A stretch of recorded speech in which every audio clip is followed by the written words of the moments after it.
নমস্কার, জ্ঞান সঙ্গমে সবাইকে স্বাগত। আজকের নলেজ পয়েন্ট খুব মজার। আজকের নলেজ পয়েন্ট হচ্ছে অনেকেই যারা আর্ট অফ লিভিং কোর্স করেছেন বা যারা রেগুলার প্রাণায়াম করতে পারেন না কোনো কারণে, তারা বলেন যে দেখো সময় হয়নি, সেজন্য করতে পারেন। কেউ কেউ বলেন যে রোজ প্রাণায়াম করা ঠিক হচ্ছে না, কদিন হয়নি, আচ্ছা আবার করবো। হ্যাঁ, আর সৎসঙ্গে আমরা নিজেরাই শুনি যে গুরুজির কাছে অনেকেই উঠে দাঁড়িয়ে বলেন যে গুরুজি, যদি রোজ প্রাণায়াম না করতে পারি বা সাধনা না করতে পারি, তাহলেও কি আপনার কৃপা পাওয়া যাবে? তো এই ধরনের প্রশ্নের সম্মুখীন হই, ভালো লাগে। হ্যাঁ, কারণ অনেস্ট কনফেশন হয় সেটা গুরুজির সামনে। তো আজকের নলেজ পয়েন্ট কিন্তু এইটার সাথেই সম্পর্কিত, যে বোর্ডাম এবং সাধনা, একঘেয়েমি সেটা কি? গুরুজি বলছেন যে একঘেয়েমি হচ্ছে সেই রকম আগ্রহ বা আগ্রহ ছাড়া বা ভালোবাসা ছাড়া কোনো একটা চিন্তার পুনরাবৃত্তি, এবং যেটা আমাদের মোনোটোনাস মাইন্ডসেট ক্রিয়েট করে এবং নিজের সত্তাকে ঢেকে দেয়।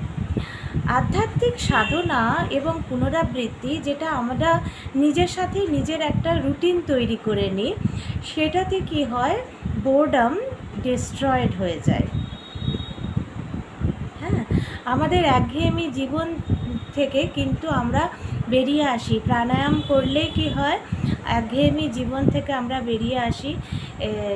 কিন্তু পদ্ধতিটা কি? রেগুলার প্রাণায়াম করা।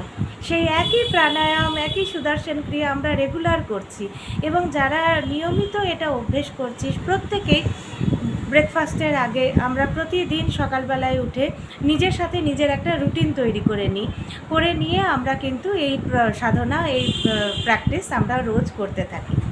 এবার ব্যাপারটা হচ্ছে যে পদ্ধতিটা কিন্তু হচ্ছে একই পদ্ধতি, কিন্তু এটা আমাদের কী করছে, জীবনের একঘেয়েমিটা কাটিয়ে দিচ্ছে। আর যখন মানে কোনো অভ্যাস বা যে কোনো ধরনের অভ্যাস বা অনুশীলন যেটা একঘেয়েমি সৃষ্টি করে, কিন্তু যখন আমি সেটা চালিয়ে যাই, কন্টিনিউয়াসলি সেটা চালিয়ে যাই, তখন সেই একঘেয়েমির ভেতরে প্রবেশ করে তাকে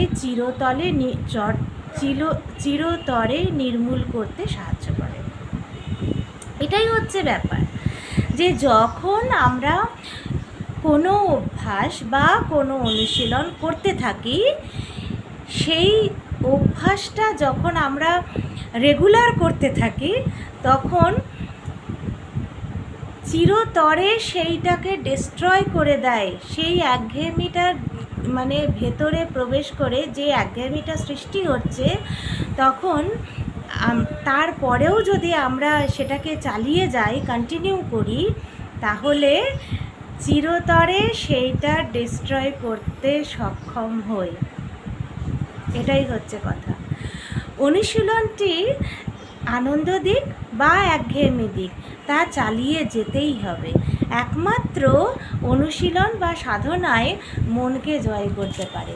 হয়তো কিছুদিনের জন্য একঘেয়েমি লাগতে পারে, হ্যাঁ, বা মনে হতে পারে একই অভ্যাস রেগুলার করছি, ভালো লাগছে না, ঠিক আছে আজকে অফ, কালকে করব, পরশু দিন অফ, তারপরের দিন করব। কিন্তু যদি আমরা নিজের সাথে নিজে একটা রুটিন তৈরি করে নিই, তাহলে এবং সেই অভ্যাস যদি আমরা রেগুলার করতে থাকি, প্রথমে হয়তো কিছুদিন একঘেয়েমি লাগতে পারে, কিন্তু যখন আমরা সেটা কন্টিনিউ করি, তখন সেই একঘেয়েমিটা চিরতরে ডিস্ট্রয় করতে সক্ষম হই। এটাই হচ্ছে কথা। ভালোবাসা সব সময় রিপিটেটিভ। গুরুজি বলছেন, খুব সুন্দর উদাহরণ, গুরুজি তো ফান লাভিং। তো গুরুজি বলছেন যে দেখো, ভালোবাসার সময় কিন্তু আমরা সব সময় রিপিট করতে থাকি, আমি তোমাকে ভালোবাসি, আমি তোমাকে ভালোবাসি, কন্টিনিউয়াসলি বলতে থাকি। আর যখন আমরা লাভ লেটার লিখি, তখনও সেই একই কথা অনেকবার লিখি।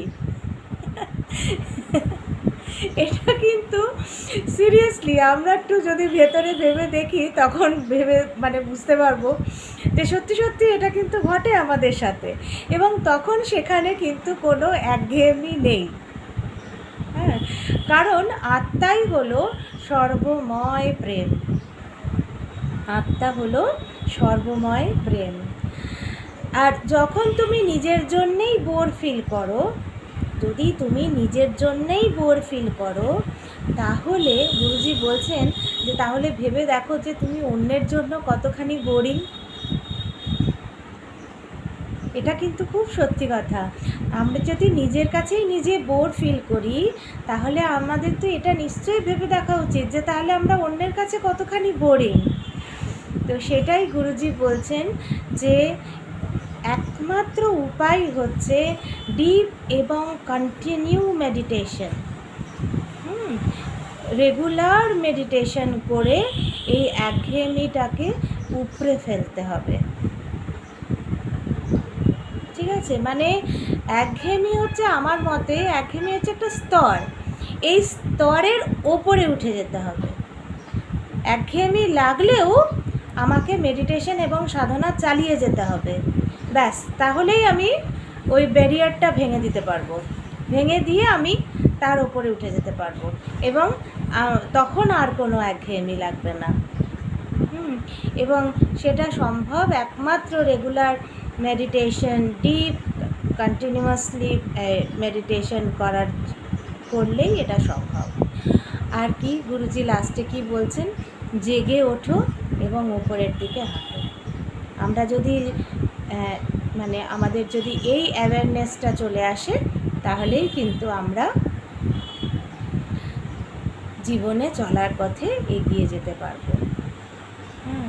তো তাহলে আশা করছি আজকের পর থেকে যারা সাধনা করছেন, প্রাণায়াম করছেন, তাদের আর একঘেয়েমি লাগবে না, বা একঘেয়েমি লাগলেও তারা রেগুলার সাধনা করে সেই একঘেয়েমিটা কাটিয়ে উঠবেন। আর যারা এখনও প্রাণায়ামে যোগাযোগ করেননি বা যোগদান করেননি, তারা অবশ্যই জীবনের একঘেয়েমি কাটানোর জন্য অবশ্যই প্রাণায়াম আর সুদর্শন ক্রিয়া করবেন। ডেসক্রিপশন বক্সে নাম্বার দেওয়া রয়েছে, যাদের যাদের মনে হবে যে হ্যাঁ নিশ্চয়ই আমার এটা করা উচিত, আমি তো বলবো এটা প্রত্যেকের করা উচিত। হ্যাঁ, তো সবার কাছেই আমার অনুরোধ যে নিশ্চয়ই হোয়াটসঅ্যাপ করবেন সেই নাম্বারে, আর জীবনের একঘেয়েমিটা কাটিয়ে উঠুন। আর সাধনা করতে করতে যে একঘেয়েমি আসে, সেইটা সাধনার মাধ্যমেই সেই একঘেয়েমিটা কাটিয়ে উঠুন, তাহলেই দেখবেন যে আনন্দ, এবং সেখানেই সব সময় উৎফুল্ল, এবং জীবনে চলার পথে খুব ভালোভাবে এগিয়ে যাওয়া যাবে। সবাইকে ধন্যবাদ জানিয়ে আজকের নলেজ পয়েন্ট এখানেই শেষ করছি। দেখা হচ্ছে পরবর্তী এপিসোডে। নমস্কার।